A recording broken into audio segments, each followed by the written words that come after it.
Twitch streamer Hassan Piker and Code Pink organizer Medea Benjamin have been subpoenaed by the United States government for potentially breaking U.S. sanction law when they went on a convoy to Cuba and stayed in a hotel on the prohibited accommodations list. Except they didn't do that. And I know that because I was there.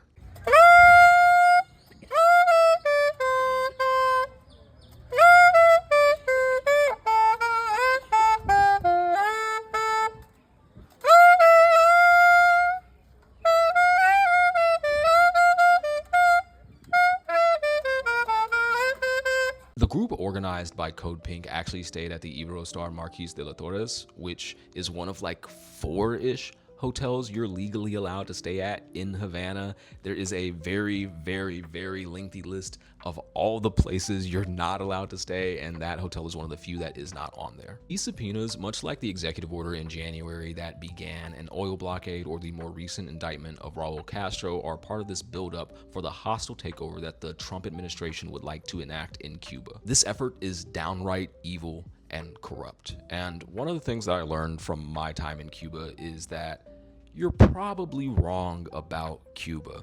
I found myself deeply frustrated before I went to the trip, and I was telling people that I was going with this convoy. People told me that it was a really dumb idea, that it was incredibly dangerous, that I was putting myself on a list, like all of these varying things. Americans are mostly unable to see past the propagandized and flanderized versions of Cuba that they've been handed to see it's just a nation of people.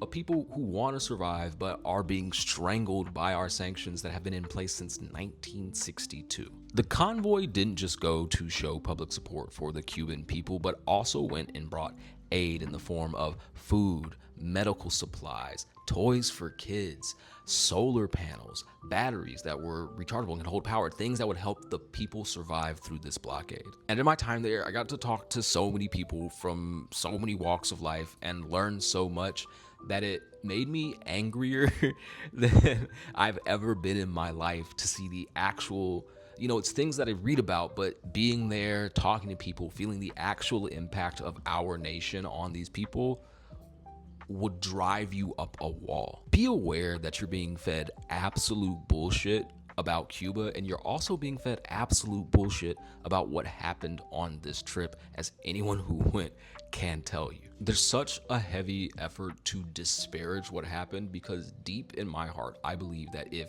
I could drag every single American to Cuba, you would immediately change your mind. And they're aware that the only way they can justify their actions is by keeping you ignorant and trying to take the humanity out of this entire situation so that you don't see them as a people, but you just see them as a dot on the map.